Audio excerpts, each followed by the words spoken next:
ओम शांति। आज बाप दादा के 16 जुलाई 2021 के ईश्वरीय महावाक्य हैं। मीठे बच्चे, तुम इस ड्रामा के आदि मध्य अंत को जानते हो। तुम्हें बाप द्वारा ज्ञान का तीसरा नेत्र मिला है, इसलिए तुम हो आस्तिक। प्रश्न: बाप का कौन सा टाइटल धर्म स्थापकों को नहीं दे सकते हैं? उत्तर: बाबा है सतगुरु। किसी भी धर्म स्थापक को गुरु नहीं कह सकते, क्योंकि गुरु वह जो दुख से छुड़ाए, सुख में ले जाए। धर्म स्थापन करने वालों के पीछे तो उनके धर्म की आत्माएं ऊपर से नीचे आती हैं, वह किसी को ले नहीं जाते। बाप जब आते हैं तो सभी आत्माओं को घर ले जाते हैं, इसलिए वह सभी के सतगुरु हैं। गीत: इस पाप की दुनिया से। ओम शांति। मीठे मीठे रूहानी बच्चों ने गीत की लाइन सुनी। यह है पाप की दुनिया। बच्चे जानते भी हैं यह पाप आत्माओं की दुनिया है। कितना बुरा अक्षर है, परंतु मनुष्य यह समझ नहीं सकते कि सचमुच यह पाप आत्माओं की दुनिया है। जरूर कोई पुण्य आत्माओं की दुनिया भी थी, उसको कहा जाता है स्वर्ग। पाप आत्माओं की दुनिया को कहा जाता है नरक। भारत में ही स्वर्ग और नरक की चर्चा बहुत है। मनुष्य मरते हैं तो कहते हैं स्वर्गवासी हुआ, तो इससे सिद्ध होता है नरकवासी थे। पतित दुनिया से पावन दुनिया में गया। परंतु मनुष्यों को कुछ भी पता नहीं है, जो आता है सो बोल देते हैं, यथार्थ अर्थ कुछ भी नहीं समझते हैं। बाप आकर तुम बच्चों को तसल्ली देते हैं कि अब थोड़ा धीरज धरो, तुम पापों के बोझ से बहुत भारी हो पड़े हो। अब तुमको पुण्य आत्मा बनाई ऐसी दुनिया में ले जाते हैं जिसको स्वर्ग कहा जाता है। वहाँ न कोई पाप होगा, न कोई दुख होगा। बच्चों को धीरज मिला हुआ है। आज यहाँ हैं, कल अपने शांति धाम सुख धाम में जाएंगे। जैसे बीमार मनुष्य थोड़ा ठीक होने पर होता है तो डॉक्टर धीरज देते हैं, जल्दी से तुम बहुत अच्छा हो जाएंगे। अब यह तो है बेहद का धीरज। बेहद का बाप कहते हैं तुम तो बहुत दुखी पतित हो गए हो। अब हम तुम बच्चों को आस्तिक बनाते हैं। फिर रचना का भी परिचय देते हैं। ऋषि आदि तो कहते आए हैं कि हम रचयिता और रचना को नहीं जानते हैं। अब उसको कौन जानते हैं, कब और किस द्वारा जान सकते हैं, यह किसको पता नहीं है। ड्रामा के आदि मध्य अंत को कोई जानते ही नहीं।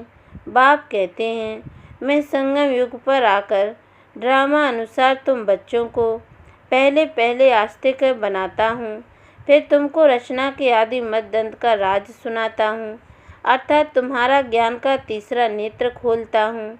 तुमको रोशनी मिल गई है, आँखों की रोशनी चली जाती है तो मनुष्य अंधे हो जाते हैं। इस समय मनुष्यों को ज्ञान का तीसरा नेत्र नहीं है।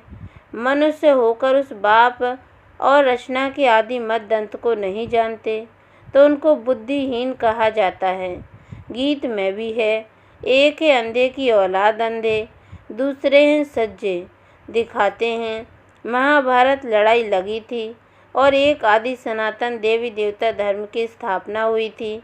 बाप ने आत्माओं को आकर राजयोग सिखाया था, सतयुगी स्वराज्य देने के लिए। आत्माएं कहती हैं मैं राजा हूँ, मैं बैरिस्टर हूँ। तुम्हारी आत्मा अब जानती है हम विश्व का स्वराज्य पा रहे हैं, विश्व के रचयिता बाप द्वारा। वह किसका रचयिता है? नई दुनिया का। बाप नई सृष्टि रचते हैं, क्रिएटर भी हैं, तो उनमें सारा ज्ञान भी है। सारे वर्ल्ड की हिस्ट्री कोई एक भी नहीं जानते हैं। किसको ज्ञान का तीसरा नेत्र नहीं है? सिवाय बाप के कोई तीसरा नेत्र दे नहीं सकता। वर्ल्ड की हिस्ट्री, ज्योग्राफी, मूल वतन, सूक्ष्म वतन, स्थूल वतन, यह सब तुम जानते हो। मूल वतन है आत्माओं की सृष्टि। सन्यासी कहते हैं हम ब्रह्म में लीन हो जाएंगे। वह ज्योति ज्योत समाएंगे, ऐसा है नहीं। तुम जानते हो ब्रह्म तत्व में जाकर निवास करेंगे, वह शांति धाम घर है। वह कह देते हैं ब्रह्म ही भगवान है, कितना फर्क है। ब्रह्म तो तत्व है, जैसे आकाश तत्व है वैसे ब्रह्म भी तत्व है। जहाँ हम आत्माएं और परम पिता परमात्मा निवास करते हैं, उनको स्वीट होम कहा जाता है। वह है आत्माओं का घर। बच्चों को मालूम पड़ा है ब्रह्म महतत्व में कोई आत्माएं लीन नहीं होती हैं और आत्मा कभी विनाश को प्राप्त नहीं होती। आत्मा अविनाशी है। यह ड्रामा भी बना बनाया अविनाशी है। इस ड्रामा के कितने एक्टर्स हैं। अभी ये संगम युग, जबकि सभी एक्टर्स हाजिर हैं। नाटक पूरा होता है तो सब एक्टर्स, क्रिएटर आदि सब आकर हाजिर होते हैं। इस समय यह बेहद का ड्रामा भी पूरा होता है, फिर रिपीट होना है। उन हद के नाटकों में चेंज हो सकती है, ड्रामा पुराना हो जाता है। यह तो बेहद का ड्रामा अनादि अविनाशी है। बाप त्रिकालदर्शी त्रिनेत्री बनाते हैं। देवताएं कोई त्रिकालदर्शी नहीं होते हैं, न शूद्र वर्ण वाले त्रिकालदर्शी होते हैं। त्रिकालदर्शी तो सिर्फ तुम ब्राह्मण वर्ण वाले हो।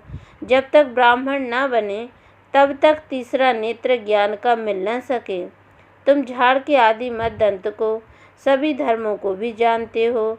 तुम भी मास्टर नॉलेजफुल हो जाते हो। बाप बच्चों को आप समान बनाएंगे ना। ज्ञान का सागर तो एक ही बाप है, जो सभी आत्माओं का बाप है। सभी बच्चों को वास्तविक बनाए त्रिकालदर्शी बनाते हैं। अब तुम बच्चों को सबको यह कहना है कि शिव बाबा आया है, उनको याद करो। जो आस्तिक बनते हैं वह बाप को अच्छी रीति प्यार करते हैं। तुम्हारे ऊपर बाप का भी प्यार है, तुमको स्वर्ग का वर्षा देते हैं।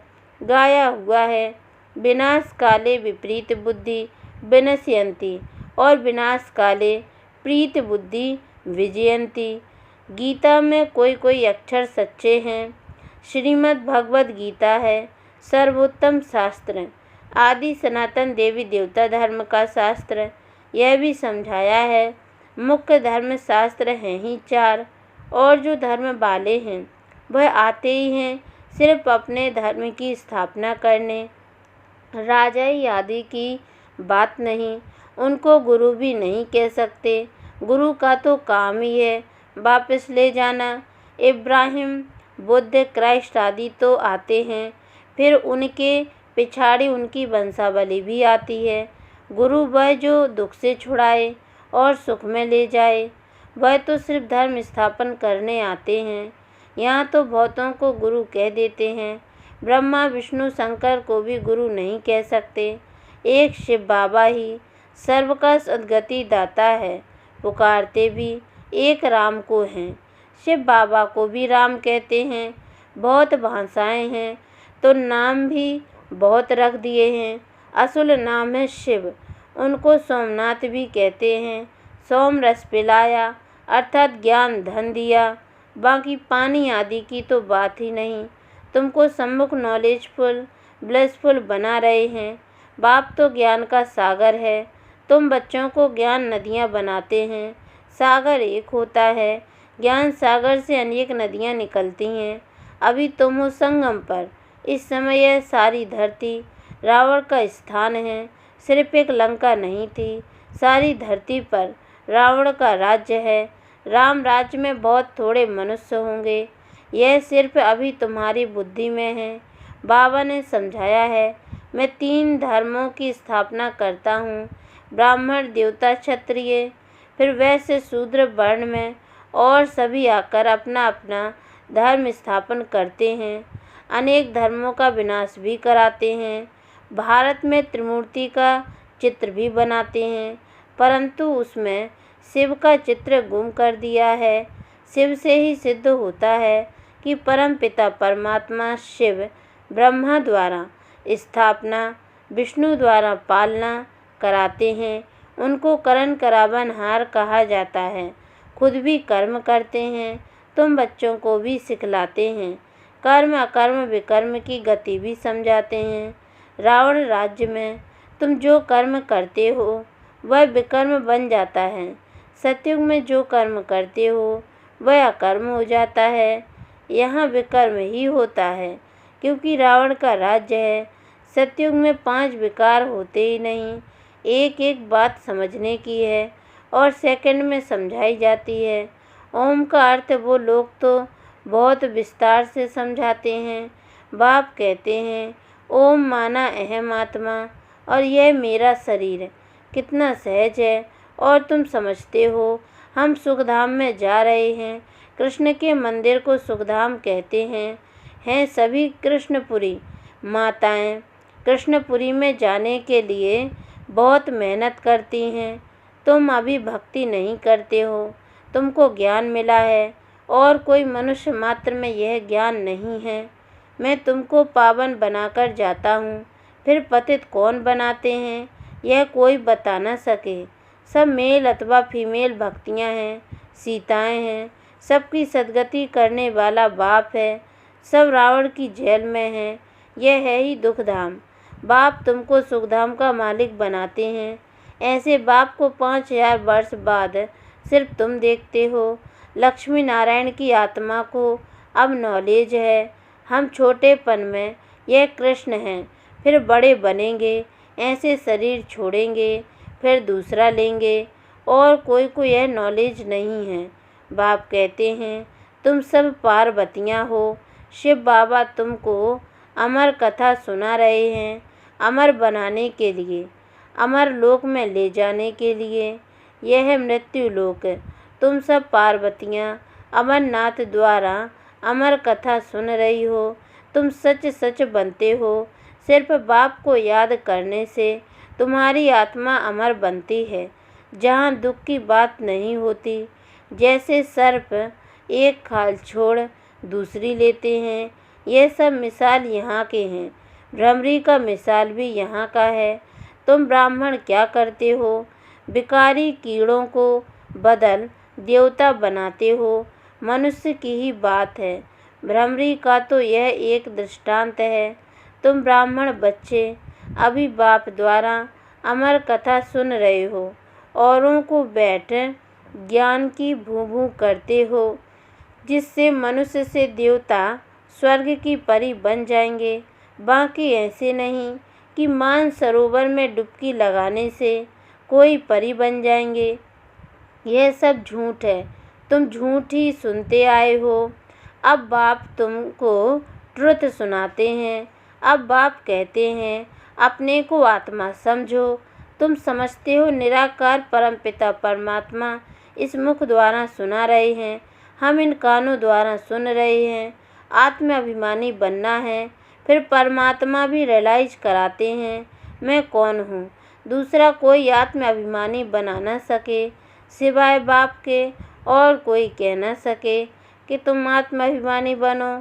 शिव जयंती भी मनाते हैं, परंतु उनकी जयंती कैसे है ये नहीं जानते। बाप ही खुद आकर समझाते हैं। मैं साधारण बूढ़े तन में प्रवेश करता हूँ, नहीं तो ब्रह्मा आएगा कहाँ से। पतित तन ही चाहिए। सूक्ष्म वतनवासी ब्रह्मा में विराजमान होकर तो ब्राह्मण नहीं रचेंगे। कहते हैं मैं पतित शरीर पतित दुनिया में आता हूँ। गाया हुआ है ब्रह्मा द्वारा स्थापना। फिर जिसकी स्थापना करते हैं, जो यह ज्ञान पाते हैं, वह देवता बन जाते हैं। मनुष्य ब्रह्मा का चित्र देखकर मूझ जाते हैं। कहते हैं यह तो दादा का चित्र है। प्रजापिता ब्रह्मा तो जरूर यहाँ होगा। सूक्ष्म वतन में कैसे प्रजा रचेंगे? प्रजापिता के बच्चे हजारों ब्रह्मा कुमार कुमारियाँ हैं। झूठ थोड़ी ही होगा। हम शिव बाबा द्वारा वर्षा पा रहे हैं। तुम बच्चों को समझाया है वह अव्यक्त ब्रह्मा है। प्रजापिता तो साकार में चाहिए। यह पतित ही तो पावन बनते हैं। तत्वम। अच्छा, मीठे मीठे सिकी लदे बच्चों प्रति माता पिता बाप दादा का याद प्यार और गुड मॉर्निंग। रूहानी बाप की रूहानी बच्चों को नमस्ते। और हम रूहानी बच्चों की ओर से भी रूहानी माता पिता बाप दादा को याद प्यार और गुड मॉर्निंग बाबा नमस्ते। धारणा के लिए मुख्य सार है, पहली पॉइंट है, आत्म अभिमानी बनकर इन कानों द्वारा अमर कथा सुननी है। ज्ञान की भूं भूं कर आप समान बनाने की सेवा में रहना है। दूसरी पॉइंट है, बाप समान नॉलेजफुल ब्लिसफुल बनना है। सोम रस पीना और पिलाना है। वरदान, फॉलो फादर और सी फादर के महामंत्र द्वारा एक रस स्थिति बनाने वाले श्रेष्ठ पुरुषार्थी भव। सी फादर फॉलो फादर, इस मंत्र को सदा सामने रखते हुए चढ़ती कला में चलते चलो, उड़ते चलो। कभी भी आत्माओं को नहीं देखना, क्योंकि आत्माएं सब पुरुषार्थी हैं। पुरुषार्थी में अच्छाई भी होती और कुछ कमी भी होती है, संपन्न नहीं। इसलिए फॉलो फादर, ना कि ब्रदर सिस्टर। तो जैसे फादर एक रस है, ऐसे फॉलो करने वाले एक रस स्वतः हो जाएंगे। स्लोगन, पर चिंतन के प्रभाव में ना आकर शुभ चिंतन करने वाली शुभ चिंतक मणि बनो। ओम शांति।